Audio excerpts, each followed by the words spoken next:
Hoy estamos iniciando este segundo Volvimos. bloque de otras voces. Vamos a estar ahí, estamos ya teniendo en comunicación a una compañeraza que queremos mucho y que además es una enorme referente, obviamente, para les laburantes sindicalistas. Estela, querida, ¿nos estás escuchando?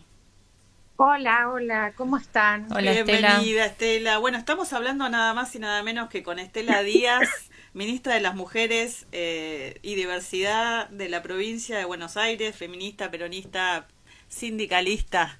Todo eso. Estela, gracias ahí por darnos la posibilidad de dialogar hoy en esta trama colectiva por la radio de los trabajadores del subte.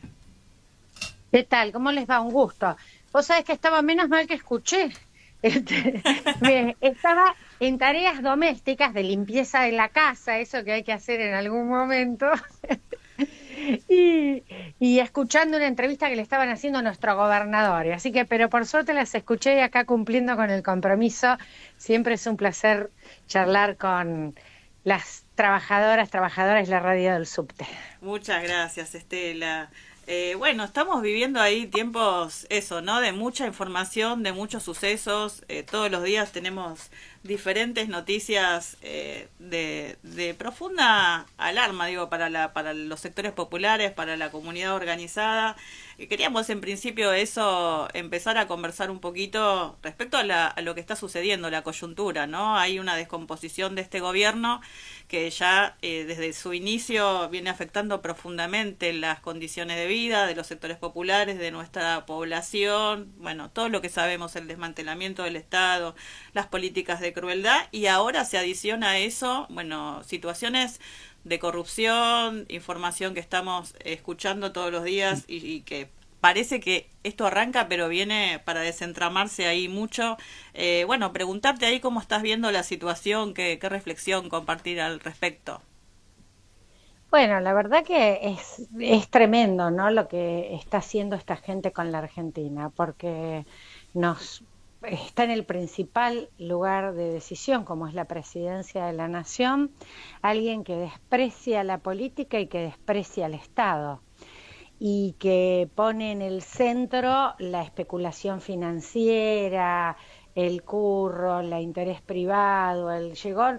Parece que a veces subestimábamos, ¿no? Y creo que pasó eso un poco, que se subestimaban los dichos que se conocían de Milei antes de que él sea presidente, cuando llegó a decir que los evasores eran héroes, que los monopolios también, que la especulación era un aporte a la patria, bueno, todas esas cosas que parecían dichos de alguien excéntrico y que no tenía que ver con una realidad posible de gobierno, estamos viendo que es así y aún peor de lo que nos podíamos imaginar. Y esto es una catástrofe para la Argentina. La verdad que es una catástrofe porque está destruyendo el Estado, pero además está haciendo que cada día sea más difícil la vida cotidiana de jubilados, jubiladas, de personas que tienen discapacidad, destrucciones en la ciencia y la investigación, en regulaciones. Una dice, mira, dos cosas voy a señalar que hicieron de arranque y que tienen además fuerza simbólica, ¿no? Cerrar el INADI.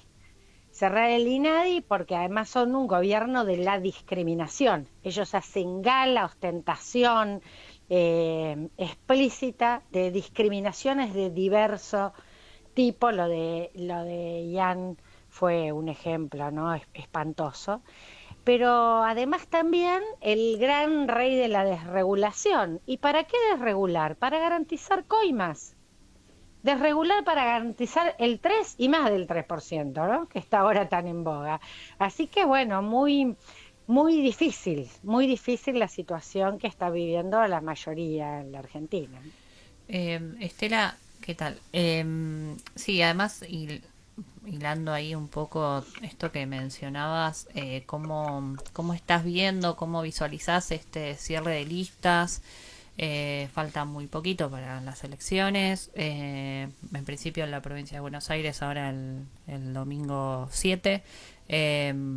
pero bueno, ¿cómo estás viendo, ¿no? Alrededor de toda esta situación catastrófica, digamos, que estamos viviendo, ese entramado y ese cierre de listas. Bueno, mira, en realidad acá hubo un planteo, una demanda de la sociedad a que se presente en el peronismo una lista unificada, que se construya una propuesta única como fue y se armó Fuerza Patria y eso me parece muy importante, tanto para la elección de ahora, la primera vez que vamos a tener una elección desdoblada en la provincia de Buenos Aires el domingo 7 de septiembre y después también para el 26 de octubre. Esto me parece que es muy importante porque eso no suspende debates que hay en nuestro espacio. Somos un movimiento amplio, plural, venimos de una derrota muy fuerte, no solo porque Milei es presidente en la Argentina, sino con la pérdida de muchas provincias que antes gobernaba el peronismo. Por lo tanto, hay un fuerte debate de qué es lo que fracasó, por qué llegamos acá y cómo reconstruimos una propuesta hacia adelante, pero se ha hecho con mucha responsabilidad el planteo de ir en listas unificadas para estas elecciones de medio término y creo que es crucial porque además hasta hace poquitos meses cualquier sondeo, cualquiera que te decía la libertad avanza a raza, se llevó puesto al PRO y está pintando todo de violeta, lamento mucho que sea de violeta, pero es el color que eligieron. Y sin embargo hoy nosotras en la provincia estamos competitivos, estamos con mucha expectativa y quienes militamos, yo mira, estaba terminando limpieza y orden en mi casa para irme a las mesitas donde estamos repartiendo volantes de elecciones, la gente nos recibe bien. Te digo, a diferencia del 2023, que había molestia, enojo, que nos discutían, hasta los que nos iban a votar nos discutían, ahora dio como expectativa, vienen, nos piden boleta para la elección, así que viendo que es una elección de medio término, yo espero que hace 20 años además el peronismo no gana las elecciones de medio término en la provincia de Buenos Aires, sin embargo creo que estamos competitivos y que va a ser una elección importante y que nos va a plantar además muy bien para la del 26 de octubre. En ese sentido, Estela, bueno, justamente, ¿no? A partir de esto que vos estás relatando, el Estado de la provincia de Buenos Aires, en este caso puntualmente la gobernación de la provincia de Buenos Aires, a partir de todos sus ministerios, entre ellos el Ministerio de Mujeres y Diversidades, vienen absorbiendo centralmente muchas de las necesidades que claramente el Estado Nacional ha dejado descubiertas por completo, con una presencia en la población no solamente de la provincia de Buenos Aires, sino también a nivel nacional, digo, y además esto pensando que no tiene ni siquiera garantizada la coparticipación, que además eso se está apropiando el Estado de manera ilegítima, de manera ilegal. Bueno, preguntarte eso, ¿no? La gestión puntualmente del Ministerio de Mujeres y Diversidades es enorme, territorial. Bueno, te vemos siempre, más allá de tu militancia permanente, en la presencia cotidiana, pero bueno, que nos cuentes un poco eso, ¿no? Lo que está sucediendo, porque ustedes están absorbiendo centralmente muchas de las demandas que el Estado Nacional ha dejado descubiertas. Sí, claramente en la provincia además se le propuso a las y los bonaerenses cuando Axel fue por la reelección la confrontación con el modelo de despreciar el Estado. Y porque además el planteo era la derecha o los derechos. Ellos vienen por nuestros derechos y el Estado presente, el Estado como promotor, impulsor, garante de derechos, para nosotros es una posición política clarísima y que además el gobernador Kicillof lo plantea de manera expresa todo el tiempo. Y esto se votó en la provincia. Acá Milei no ganó ni las PASO, ni las primarias, ni la segunda vuelta. Y castiga, en sus políticas de ajuste, castiga a toda la economía y eso se ve en la pérdida de empleo. Ahora empieza a ser una preocupación constante, entre las principales, la pérdida del empleo, la informalidad laboral que afecta especialmente a las mujeres, y ellos eliminaron todo, el 90% de las políticas que abordan temas de género, de violencia de género, de salud de las mujeres, del cuidado de las personas. Y eso, por supuesto, impacta fuerte en la feminización, en la infantilización de la pobreza y en todas aquellas cosas que las mujeres se hacen cargo en la vida cotidiana de las familias. Así que bueno, en la provincia sosteniendo lo contrario, además con recortes como hizo en el Fondo de Seguridad, en el Fondo Educativo, paró 1000 obras. Obviamente no podemos hacer todas en espejo porque el presupuesto nacional no tenemos la misma dimensión y porque además esta provincia está afectadísima por la coparticipación. Somos las que tenemos menores, prácticamente menores ingresos per cápita y menores empleados públicos, dice siempre. Cuando reclaman el Estado, si lo vemos por población, somos casi 18 millones de habitantes. Así que así todo, bueno, sosteniendo, generar, por ejemplo, ampliar una hora a un montón del sistema educativo. Nosotros tenemos 5.200.000 estudiantes, ampliándoles una hora más, de las 4 pasar a las 5 horas, haciendo 280 escuelas, generando más espacios de centros de salud y de cercanía, garantizando toda la política de salud sexual y reproductiva y de interrupción del embarazo que Nación no garantiza, llevando los remedios, haciendo una canasta básica de remedios para llevar a la atención primaria, porque el gobierno nacional eliminó el remediar, y sostener el Ministerio de Mujeres y Diversidad, el único que sigue con rango ministerial, lo mismo que Ambiente en la provincia de Buenos Aires, y con este planteo, reconociendo que falta mucho, pero cercanía, territorialidad, militancia, esos son los principios con los que, bueno, Axel es lo que él hace cotidianamente, y es lo que ministros, ministras, equipos de gobierno hacemos todo el tiempo y bueno, y ese es el camino y es lo que este 7 de septiembre se va a plantear en las elecciones de medio término también en juego, ¿no?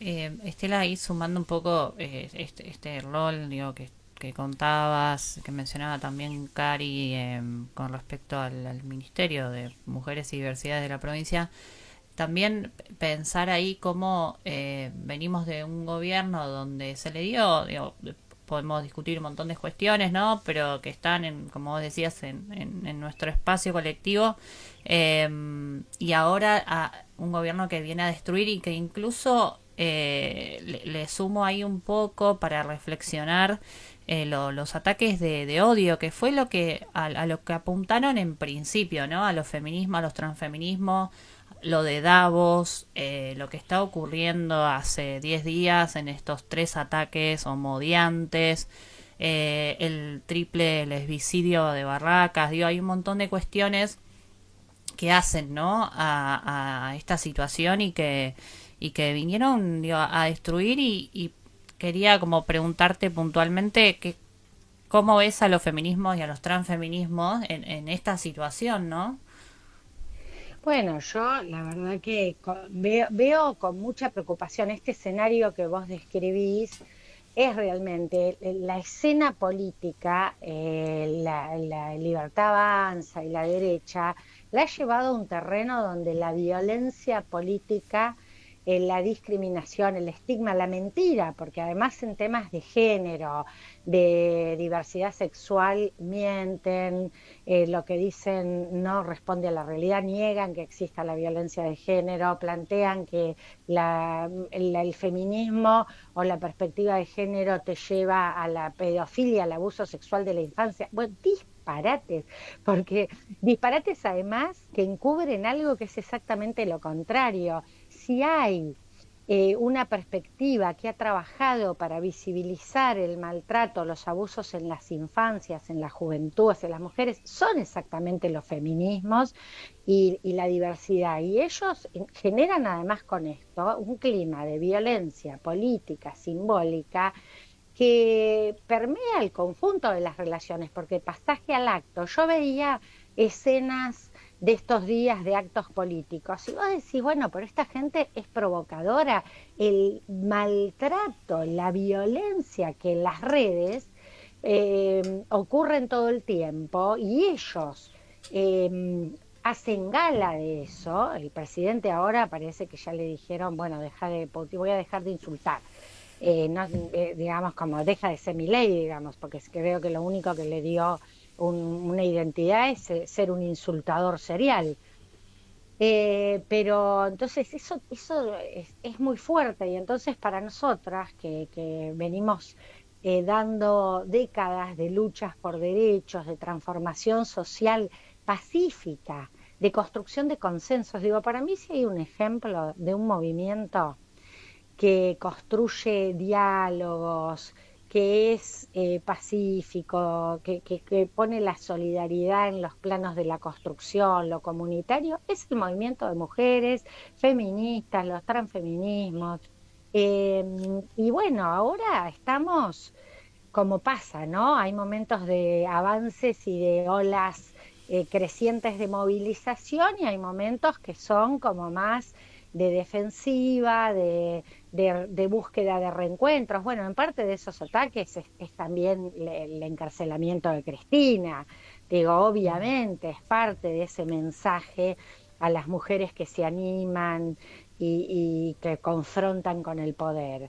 Y bueno, me parece que creo que estamos sobre todo en algo que se manifiesta en varias expresiones, y una de ellas con el voto y con el rechazo a los preceptos de la derecha. Las mujeres votamos menos a Milei y las mujeres masivamente rechazamos con una contundente diferencia respecto a los varones a todos los preceptos que normalmente tiene Milei en los temas que quieras, ¿no? Del papel del Estado, de los temas de la salud, de la educación, de cómo abordás la pobreza. Bueno, cualquier sondeo que busques, hay allí algo construido a lo largo de décadas de lucha y de politicidad de las mujeres que se nota en que somos más, tenemos como alertas tempranas frente a las derechas.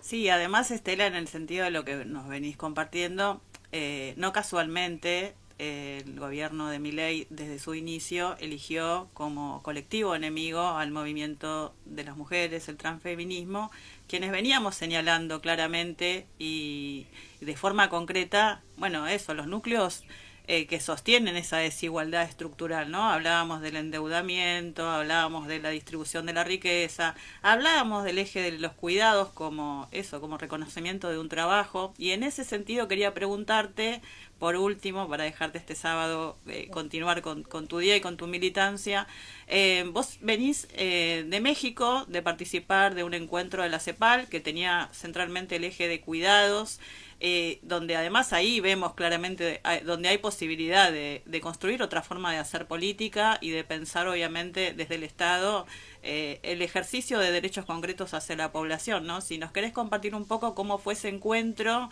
y bueno, y además frente a un gobierno que invisibiliza las desigualdades, que invisibiliza las violencias, bueno, traer acá al debate el eje de los cuidados como una centralidad, ¿no? En el mundo del trabajo. Sí, sí, la verdad que muy importante fue la 16 Conferencia de la Mujer de la CEPAL para América Latina y el Caribe, que ya venía trayendo de su conferencia anterior, que fue en Buenos Aires en el año 2022, para la construcción de una sociedad del cuidado. La CEPAL, el Consejo Económico de América Latina, que es un organismo de Naciones Unidas, lleva 16 encuentros, lo hace cada 3 años, viene poniendo el foco que cuando se piensan los modelos de desarrollo es imprescindible pensar en el desarrollo de las mujeres, porque se señala que América Latina es un continente donde hay mayores desigualdades y las que más afectadas por género en las desigualdades son las mujeres. Así que ahí han puesto el foco en la agenda del cuidado como una agenda imprescindible para pensar el desarrollo, porque puede cambiar mucho las relaciones de producción y los modos de la producción, pero las personas siempre vamos a necesitar cuidarnos y cuidar en algún momento de la vida de alguien y autocuidarnos. Entonces la calidad, las condiciones dignas, el ejercicio cuando se cuida en condiciones también, porque también es un trabajo, y el rol del Estado y el papel de los financiamientos, pero además me parece que lo más importante hacia donde avanza el consenso de la declaración de Tlatelolco, que salió como conclusiones de esta conferencia, es que es clave, digamos. Un modelo de desarrollo tiene que tener en el centro las personas. Y para tener en el centro de las personas y el ambiente, el entorno, el ambiente en el que esas personas se desarrollan, los cuidados son una agenda imprescindible. Y por supuesto Argentina no estuvo, porque esta es la agenda contraria de la crueldad y el abandono. Así que coherentes con el posicionamiento del gobierno de Milei, nada tenían que hacer allí en esa conferencia, que sacó una declaración que me parece importante, digo, ahí tomarla como agenda política y el rol del Estado, pero también discutiendo cómo se financia estas políticas, porque hay que ir a reformas tributarias progresivas, hay que ir a atacar la ilusión fiscal y especialmente del capital más concentrado y del capital financiero internacional y los fondos especulativos como los buitres que nos llevan a endeudamientos. Vos, Karina, mencionabas el endeudamiento que es una fuerte hipoteca para futuro. Bueno, el endeudamiento del país tiene un correlato en el endeudamiento de las empresas y en el endeudamiento de las familias. Para más del 30% de las familias ya el problema más grave es endeudarse incluso para gastos de gastos corrientes. Así que, bueno, creo que una muy buena herramienta este documento de cara a futuro, ¿no? A mí me parece que pasada estas elecciones de medio término, el 7 de septiembre, el 26 de octubre, viene un tiempo de recomponer fuerzas porque hay que construir una esperanza para un nuevo gobierno, para un nuevo tiempo. Muchas gracias, Estela. Sin duda, tenemos la oportunidad ahí de reencauzar y generar un nuevo proyecto político que nos permita ahí retomar lo hecho hasta el momento y sin duda mejorar aquello que todavía hace falta y significa una deuda para nuestro pueblo. Así que agradecerte profundamente la posibilidad del diálogo. Siempre es un placer encontrarnos con vos. Sos una compañera que sabés que queremos mucho y admiramos y que además estés ahí en el lugar de la gestión cotidiana, bueno, nos enorgullece. Así que enviarte un abrazo muy fuerte desde la Subterradio, los trabajadores del subte. Un abrazo enorme. Muchas gracias. Estela. Bueno. Abrazo enorme para ustedes. Saben que el cariño es mutuo, así que aguante la fuerza ahí de las trabajadoras y los trabajadores y vamos para todas los bonaerenses, por favor, 7 de septiembre, importantísimo ir a votar y Fuerza Patria es la respuesta alternativa a Milei. Gracias, Estela. Abrazo fuerte. Abrazo. Un fuerte abrazo.